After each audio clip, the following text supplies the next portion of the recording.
इतिहास राजाओं से भरा पड़ा है, लेकिन इस पर साया सिर्फ एक का है, सिकंदर। हमें लगता है कि हम उसे जानते हैं, अजय सेनापति, युवा विजेता, लेकिन हम असल बात समझने से चूक गए हैं। सिकंदर को समझने के लिए आपको उसकी महत्वाकांक्षा को समझना होगा, और उसे समझने के लिए आपको उसकी जीतों को नहीं बल्कि उसके अविश्वसनीय दुस्साहस को देखना होगा। बेटे को समझने के लिए पहले आपको उसके पिता को समझना होगा।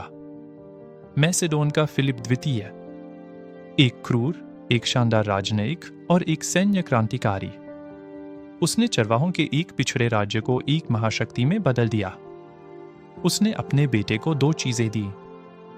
पहला, एक हथियार, मैसेडोनियन फालंक्स, एक ऐसी सेना जो बस अजेय थी। दूसरी चीज जो उसने दी वो थी एक परछाई, एक प्रतिद्वंद्वी। सिकंदर ने अपनी पूरी छोटी सी जिंदगी उसे बनाने वाले उस इंसान से आगे निकलने की कोशिश में बिता दी। और फिर उसकी मां थी ओलंपियास, सांपों, सायों और रहस्यमय धार्मिक पंथों वाली महिला। उसने सिकंदर के कान में फुसफुसाया कि उसका असली पिता कोई नश्वर राजा नहीं बल्कि स्वयं देवताओं का देवता ज़्यूस है। सिकंदर जैसे लड़के को बताने के लिए यह एक खतरनाक बात थी। तो उसकी शिक्षा दो ध्रुवों का टकराव थी। उसकी मां ने उसे सिखाया कि वो एक देवता है। उसके पिता ने उसे मारना सिखाया। और फिर उसका शिक्षक था अरस्तु। उसे ग्रीस के महानतम दिमाग ने पढ़ाया। और फिर उसने फैसला किया कि उसके शिक्षक की दुनिया बहुत छोटी है। अरस्तु ने उसे इलियड दी। सिकंदर उसे और एक खंजर अपने तकिए के नीचे रखकर सोता था। वो कोई कहानी नहीं पढ़ रहा था, वो अपना भाग्य पढ़ रहा था। वो दार्शनिक नहीं बनेगा, वो अखिलीस का पुनर्जन्म बनेगा। जब 334 ईसा पूर्व में सिकंदर ने हेलेस्पोंट पार किया, वो सिर्फ एक युद्ध शुरू नहीं कर रहा था, वो खुद के द्वारा लिखी गई एक भविष्यवाणी को पूरा कर रहा था। उसका पहला काम अखिलीस की कब्र पर जाना। यह रणनीति नहीं थी, यह जीवनी थी।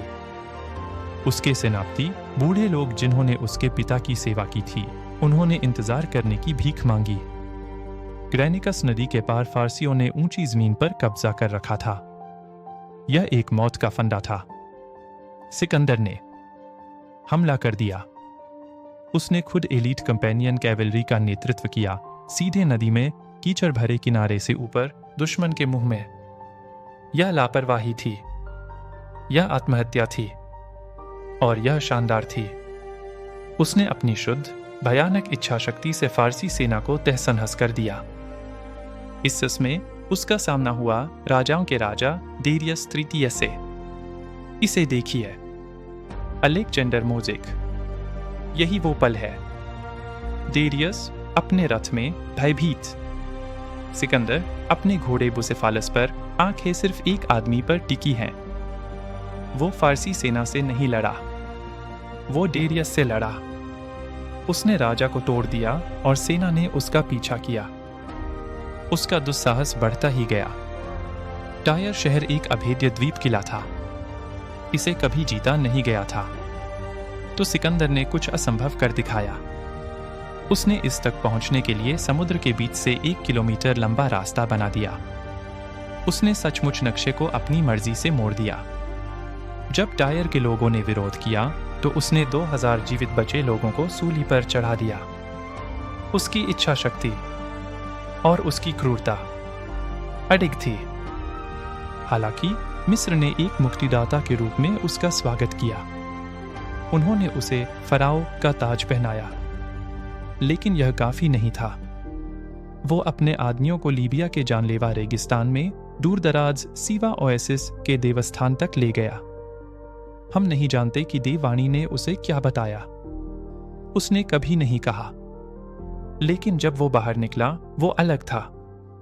वो अब सिर्फ फिलिप का बेटा नहीं था, वो ज़्यूसम्मोन का बेटा था। ज्यादातर इंसानों के लिए भगवान कहलाना कहानी का अंत होता है। सिकंदर के लिए यह महज पुष्टि थी। गौगामेला में डेरियस पूरी दुनिया ले आया। धारदार रथ, जंगी हाथी, सिकंदर से कम 5 गुना बड़ी सेना। फारसी योजना उसे घेर कर कुचल देने की थी। सिकंदर ने यह देखा और उसने वो किया जो कोई भी समझदार जनरल कभी नहीं करता। वो केंद्र से दूर चला गया। उसने अपनी घुड़सवार सेना को दूर तक फैलाया, फारसी पंक्ति को खींचते हुए, जब तक एक पल के लिए एक खाली जगह नहीं बन गई। उसे बस इसी की जरूरत थी।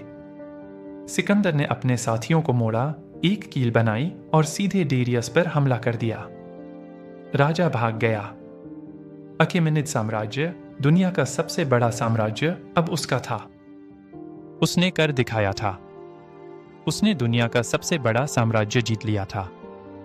वो 25 साल का था और यहीं से उसकी असली कहानी शुरू होती है। क्योंकि सिकंदर सिर्फ एक विजेता नहीं था, वो एक वास्तुकार था। उसने सिर्फ विनाश नहीं किया, उसने निर्माण किया। उसने अपने नए साम्राज्य को शहरों से जोड़ दिया, 70 से अधिक शहर, और अद्भुत अहंकार के साथ उसने ज्यादातर का नाम अलेक्जेंड्रिया रखा। उसका अहंकार पत्थर और पीपरस पर उकेरा गया। सबसे महान मिस्र का अलेक्जेंड्रिया एक अजूबा था। इसे एक ग्रिड पर बनाया गया था, एक आदर्श यूनानी शहर। लेकिन इसकी प्रतिभा इसके स्थान में थी। यह वो जोड़ था जहां ग्रीस, मिस्र और एशिया मिलते थे। उसने लाइब्रेरी बनाई, म्यूजियम बनाया। वो सिर्फ एक बंदरगाह नहीं बना रहा था, वो संपूर्ण मानव मस्तिष्क के लिए गुरुत्वाकर्षण का एक नया केंद्र बना रहा था। और फिर उसने कुछ ऐसा किया जिसने सचमुच उसके आदमियों को चकरा दिया और डरा दिया। उसने मैसेडोनियन होना छोड़ दिया। उसने फारसी राजाओं के लिबास पहनने शुरू कर दिए। उसने मांग की कि उसके आदमी प्रोस्किनेसिस करें, राजा के सामने झुककर प्रणाम करने की फारसी प्रथा। यूनानियों के लिए यह इश्निंदा थी। कोई भगवान के सामने झुकता है, इंसान के सामने नहीं। उसके आदमियों को लगता था कि वे बर्बरों को जीत रहे थे। सिकंदर समझ गया था कि उसे एक सभ्यता विरासत में मिल रही है। उसके मिश्रण का अंतिम और सबसे दुस्साहसी कारनामा 324 ईसा पूर्व में सूसा में हुआ। सूसा की शादियां। उसने खुद एक फारसी राजकुमारी से शादी की और अपने 10,000 मैसेडोनियन सैनिकों और 80 शीर्ष अधिकारियों को एक ही भव्य समारोह में फारसी कुलीन महिलाओं से शादी करने के लिए मजबूर किया। यह कोई जश्न नहीं था। यह खून के रिश्तों में लिखा गया एक राजनीतिक बयान था। वो सचमुच एक नए एकीकृत शासक वर्ग को पैदा करने की कोशिश कर रहा था। यह उसका नजरिया था, फारसियों पर यूनानी नहीं, बल्कि यूनानी और फारसी, एक दुनिया, उसकी दुनिया। लेकिन जिस आदमी ने अपनी इच्छा से एक दुनिया गढ़ी, वो अपने शरीर को टिके रहने के लिए मजबूर नहीं कर सका। बेबीलोन में एक दावत के बाद वो बुखार से बीमार पड़ गया। 32 साल की उम्र में उसकी मौत हो गई। उसका साम्राज्य, जो अकेले उसकी इच्छा पर बना था, तुरंत बिखर गया।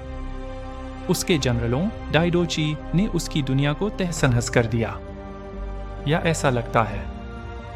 सीमाएं गायब हो गई। राजनीतिक एकता एक सपना थी, लेकिन वो विचार अमर था।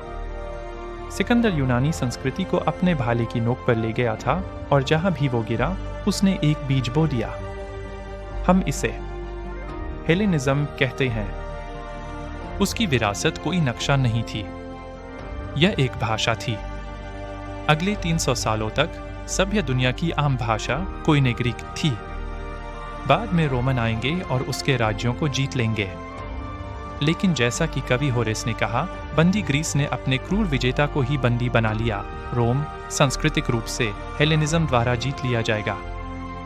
और सुदूर पूर्व में, आज के अफगानिस्तान में, यूनानी मूर्तिकारों, उसके सैनिकों के वंशजों का सामना एक नए धर्म, बौद्ध धर्म से हुआ। और उन्होंने बुद्ध को एक चेहरा दिया। पहली बार एक ऐसा चेहरा जो उनके अपने देवता अपोलो पर आधारित था। यही हेलेनिज्म है, एथेंस से मीलों दूर पत्थर में उकेरा गया। सिकंदर की महत्वाकांक्षा एक इंसान से ज्यादा बनने की थी। वो असफल रहा।